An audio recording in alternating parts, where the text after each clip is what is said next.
I'm going to be as natural as possible. And when do I have to stop if I'm not doing good? My name is Mariam and I'm 27 years old and I come from India. I belong to Hinduism and not a very practicing family, okay, like not so religious. Religion was always a confusion and just for the sake of doing it, we used to do it. I mean, none of the family members are so practicing. But yes, they are very rigid in their belief, but they are not practicing. See, it was not that I knew about Islam or I knew about Muslims, because honestly speaking, the place from where I come from, although there were Muslims there, but whole 23 years there, I have never met any Muslims.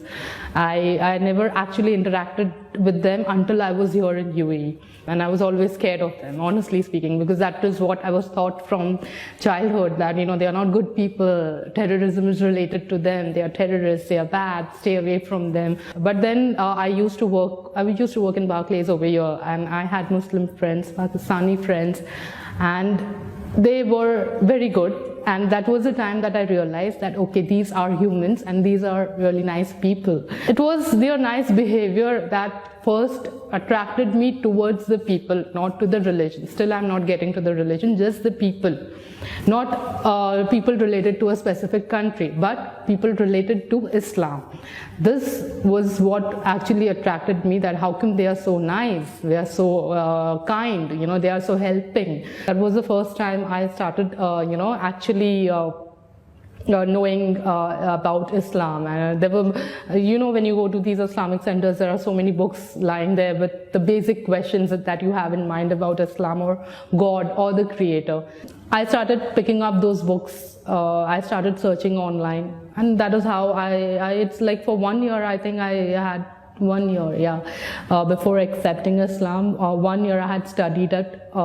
Not the Quran, only from the online or the Googling and all that. See, it has just made me more strong. As a person, it has just made me more strong. And as I said, I'm learning. I don't have that much knowledge, but I'm learning. There are times in your life when you will have to beg in front of your Creator. You will have to fall. He will make you fall so that you beg in front of Him. There will come a time like that where all your ego and all your strength and power and money will fail. And I think that realization happened after accepting Islam. Before that, it was always like, oh, okay, I have my parents, I have that car, I have so much and so much money. But when everything, it's like Allah takes away everything from you to show that, okay, now what are you going to do? I have taken everything from you. I think that Allah had put that strength in me at that point of time, that I will not step back no matter what. When I took the Quran in my hand, I literally, even if now I see my hands shiver, it's like I cried and cried and cried holding it.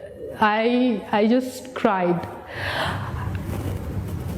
I cried for, I don't know, more than half an hour. I just kept crying.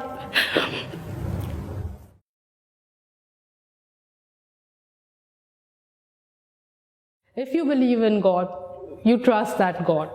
That is all I will say, that you just need to trust that God in whatever you are doing. If you do not have that trust, that faith in God, then it's just your lips that are saying that you believe in God, but you actually do not. Once that faith enters in you, it will be automatically followed, by the actions, by your deeds. If you can just not accept Allah as your Creator, then your Creator will make everything easy for you.